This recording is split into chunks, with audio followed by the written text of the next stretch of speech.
আমি তোকে কত ভালোবাসি। ছাই ভালোবাসে আমাকে ভালোবাসি না তুই? আমাকে যদি ভাইয়ের মতো ভালোবাসতিস তাহলে তুই আমাকে গরম দেখাইতিস না। এ ভাই তুই বুঝতে পারছিস না, নে নে আমরা ব্যায়াম করছিলাম, এবার ব্যায়াম করা শুরু করি। সকাল সকাল উঠে যত ব্যায়াম করবে তত শরীর ভালো থাকবে। নে আর দেরি করিস না, না হলে বাবাকে সব বলে দেবো। এ ভাই তোকে কিছু বলতে হবে না, নে নে ভাই ব্যায়াম কর।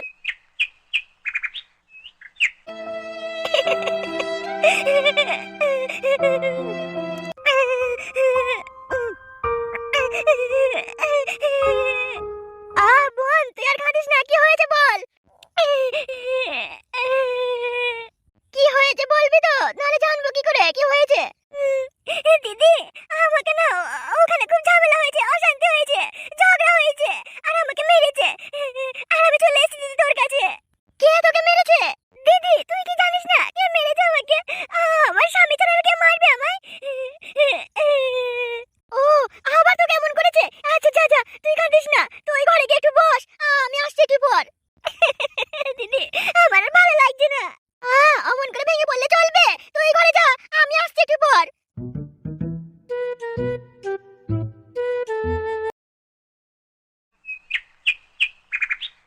হ্যাঁ গো, তুমি এখনো কাজে যাওনি, কি করছো? কি আর করবো গিন্নি, আজও মাথাটা খুব যন্ত্রণা করছে গো, তাই আমার মনে হচ্ছে আজকে কাজে যেতে পারবো না। কি বললে তুমি? কাজে যেতে পারবে না? বলছি তো আমার মাথা খুব বাজছে, মাথায় লাগছে, আজ কাজে যেতে পারবো না। শোনো, কে?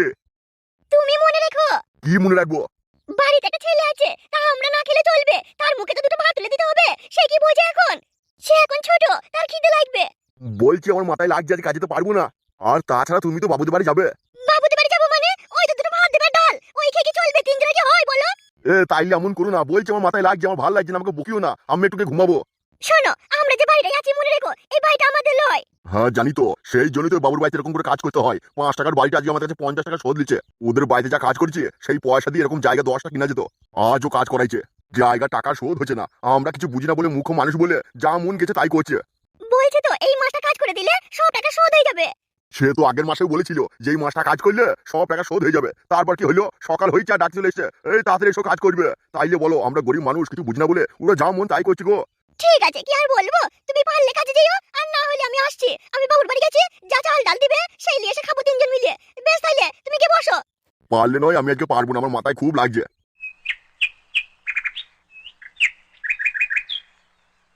গরিব মানুষের বেঁচে থাকা খুবই কষ্টের, যে যা পাচ্ছে সে তাই করে নিচ্ছে, আর এমন পয়সা দিচ্ছে দুবেলা পেটে ভাতও জুটছে না। বল কি খবর, কি খবর নিয়ে এসেছিস? ব্রো একটা হেভি খবর আছে গো। কি খবর? ব্রো একজনা নতুন সাইকেল কিনেছে গো, আমি এখনই দেখে এলাম। বলিস কি রে, নতুন সাইকেল? হ্যাঁ ব্রো, আমি নিজে চোখে দেখেছি, আমি কারো কথা শুনে আপনাকে বলতে আসলি। তাহলে সাইকেলটা কি কোম্পানি দেখলি নতুন? গুরু সাইকেল তো নতুন বটে, চাকা চাকা করছে, স্টিকার লাগানো আছে, অনেক কিছু লাগানো আছে, আবার কোম্পানিটা ভালো গুরু, ভালোই দাম পাবো। তাহলে তোর ওই সাইকেলের দিকে বারে বারে তাকাইনি তো? গুরু তুমি বিশ্বাস করো, ওই সাইকেলের দিকে আমি একবারই তাকিয়েছি, যদি বারে বারে তাকাই তাহলে সন্দেহ করবে তো আমাদের, ইয়ে লেগেই আমি বেশি তাকাইনি। বেশ বেশ বেশ, এরকম কাজ কর, তোরা ভালো পাবি, মানে আমার আশীর্বাদ। না গুরু ওটা চলবে না। মানে কি বলতে চাইছিস তুই? গুরু আমাদের মাইনে একটু বাড়াইতে হবে, নতুন সাইকেল দেখে এসেছে, যাই হোক মোটামুটি আমাদের পেট চলার মতো দিতে তো হবে, বলুন। এই তোরা আমার কাছে কাজ করলে কর, আর না হলে তোদের বার করে দিয়ে অন্য লোক নিয়ে আসবো। তাইলেও গুরু অমন করলে হবে বলেন? আমরা এত কষ্ট করে কে কি কিনছে না কিনছে, কার বাড়িতে কি আছে না আছে, আমরা সব দেখে আসছি, এর পিছনে কি আমাদের কষ্ট হয় না? প্রধান ইয়ে মানে আমরাও তো মানে। এই কি বলছিস? তার মানে তোরাই প্রধান লোক মনে করছিস নাকি? আমি হেড, আমি না থাকলে তোরা মনে রাখিস এই কারবার চালাইতে পারবি না, তোদেরকে পুলিশে ধরে নিয়ে গেলে কে ছাড়াই রে? শোন বেশি বকলে না, তোদের বার করে দিয়ে নতুন লোক নিয়ে আসবো।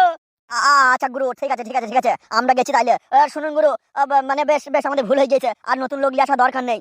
এই যা যা আর ওকে দেখ কে কি নিয়ে আসছে না নিয়ে আসছে, যা যা যা, আর ওই সাইকেলের পিছনে নজর রাখবি। ঠিক আছে গুরু, গেছি আমরা। এই শোন, কি হয়েছে কি? বেশি চালাকি করবি না বলে দিলাম। ঠিক আছে গুরু, তাই হবে।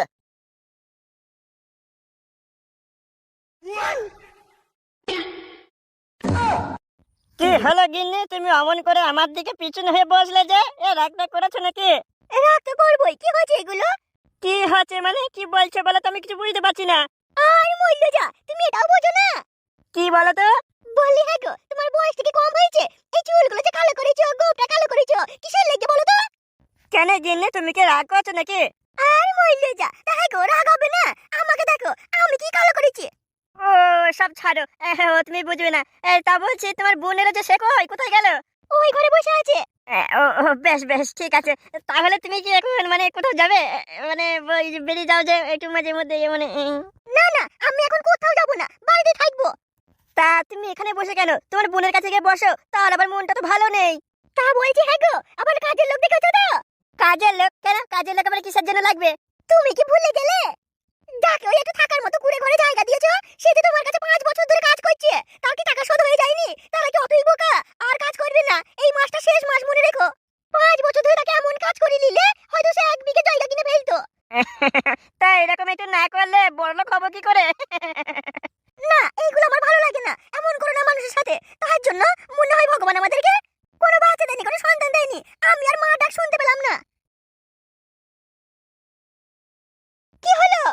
সেটাই গিন্নি ভাবছি গো, আমার আর কি দোষ করলাম? সামান্য একটু লোকের নয় মেরে ধরে খেয়েছে, তেমন তো কিছু নয়। একটু মানে মানুষকে পয়সা দিয়েছে, 5 দিনের কাজটা 10 দিন করে নিয়েছে। এর জন্য আমাদেরকে এত অভিশাপ দিয়েছে ভগবান, আমাদের একটা বাচ্চা হলো না। এগুলো বন্ধ করো, দেখবে সব ঠিক হয়ে যাবে।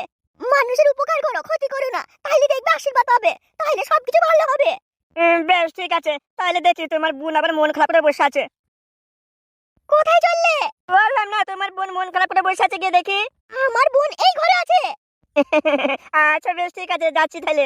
আর তুমি আর গিয়ে কি করবে? তাতে তুমি আর মন ভালো করে দিতে পারবে না। এ না মানে ওই ইয়ে মানে কি বলতো, সান্ত্বনা সান্ত্বনা ওটাই দিতাম। মরে যাই তোমার এই কথা শুনলে। বেশ যাও তাইলে। উহ, এই লোকটাকে লিয়ে আর আমি পারলাম না।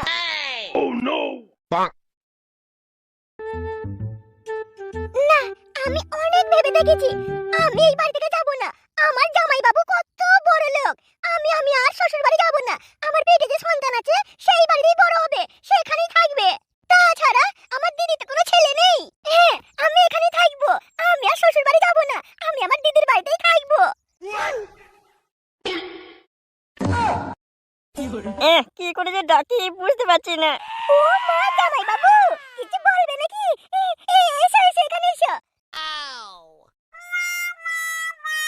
আমি মনে করলাম তুমি হয়তো খুব কষ্টে আছো, কাঁদছো, হয়তো দুঃখে আছো, সেই জন্যই তোমাকে সান্ত্বনা দিতে এসেছিলাম গো। কি আর করবো জামাই বাবু, সবই আমার কপাল, সবই আমার ভাগ্য। জামাই বাবু কি আর করবো বলো, হাসছি আর এমনি এমনি, অনেক কষ্টে হাসছি আমি। হ্যাঁ কিন্তু না, আমরা সবাই আছি তো, সব ঠিক হয়ে যাবে দেখবে। একদিন ওরা তোমাকে এখানে নিতে আসবে। কেউ আসবে না, কেউ আসবে না, ভালোবাসবে তবে তো আসবে নিতে। আমাকে কোনো কেউ সহ্যই করতে পারে না, আমাকে কোনো সবাই মারধর করে, কেউ সহ্য করতে পারে না জামাই বাবু।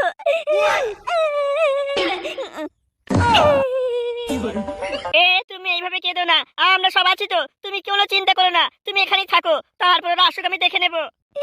কাঁদবো না বলে হবে? কি করবো আমি? আমার পেটে যে সন্তান আছে তাকে নিয়ে আমি কোথায় যাবো? আপনারা আর কতদিন আমাকে রাখবেন এখানে? হ্যাঁ বলছি তো, আর কেঁদো না, আমরা আছি তো, তুমি এখানে সারা জীবন থাকবে। আর মনে রেখো, আমার তো কোনো ছেলেপুলে নেই, তোমার ছেলেই আমাদের ছেলে হবে। তুমি এখানে সারা জীবন থাকবে, তুমি আর কষ্ট পেও না, আর কেঁদো না। আমি তোমার দিদিকে এক্ষুনি পাঠিয়ে দিচ্ছি তোমার কাছে। কেন কেন জামাই বাবু, দিদিকে কেন পাঠাবে? তুমি কি আমার সাথে কথা বলতে চাও না? ইয়া মানে তুমি আমাকে কি পছন্দ করো না? না না না, মানে কি কি কি বলো তো, ব্যাপারটা তা নয়। হ্যাঁ জামাই বাবু, আমি সবই বুঝতে পারছি, আসলে সব আমার কপালের দোষ, আমার ভাগ্যটাই এমন, কেউ আমায় পছন্দ করে না। আমি বলছি তো, তুমি আর কেঁদো না, তোমার এই কান্না আমি আর সহ্য করতে পারছি না। আচ্ছা তুমি এবার একটু হাসো তো, হাসো। তুমি হাসলে সেটাই দেখতে বেশি ভালো লাগে। জামাই বাবু, ও জামাই বাবু, আমি হাসলে তুমি খুশি হবে? হ্যাঁ, তো তুমি হাসো হাসো।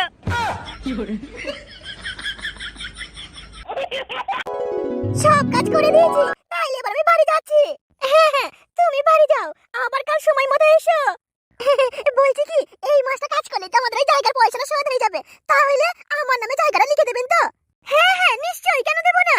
জায়গাটা লিখে দেবো বললেই হবে? জায়গা লিখতে গেলে যে টাকা লাগবে, সেই পয়সা জোগাড় করেছে তো?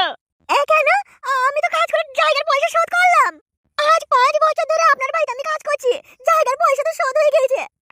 আমি সেটা বলিনি, জায়গাটা তো আমি দিচ্ছি, কিন্তু জায়গাটা লেখার জন্য যে টাকা পয়সাগুলো লাগে, মানে রেজিস্ট্রি করতে গেলে যে পয়সা লাগে, সেই টাকাগুলো আছে তো।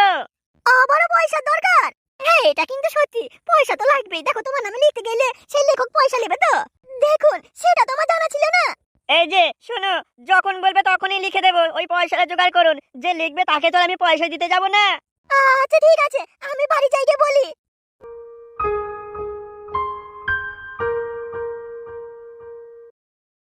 হ্যাঁ গো, উনি তো গরিব মানুষ, তা তুমি যে কটা পয়সা লাগতো দিয়ে করিয়ে দিতে পারতে ওনার নামে জায়গাটা। অত পারবো না।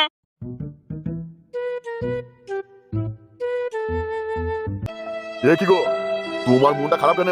কি হয়েছে গে? কি হয়েছে কি বলো তো? না বললে কি করে জানবো আমি? তোমার মন খারাপ থাকলে আমরা কি করে ভালো থাকবো? হ্যাঁ গো, এমনিতে তো দুবেলা দুমুঠো ঠিক মতো খেতে পাচ্ছি না, তাইলে এই চিন্তা কোথায় রাখি বলো তো? কি হয়েছে সেটা তো বলো। হয়েছে তো অনেক কিছুই, কোনটা বলবো তোমাকে? যা হয়েছে সব এক এক করে বলো। আমরা এই যে বাড়িতে আছি, এই বাড়িটা আমার বা তোমার নামে করতে গেলে টাকা লাগবে বলছে তো। ওই লেখক যারা লিখে দেবে আমাদের নামে, তাদেরকে পয়সা দিতে হবে। সেই পয়সা কোথায় পাবো? নিজেরা তো ঠিক মতো দুবেলা দুমুঠো খেতে পাচ্ছি না। কি হলো, তোমার তো মনটা খারাপ হয়ে গেল শুনে এবার? হ্যাঁ গো, আমরা তো গরিব মানুষ, কোথায় টাকা পাবো?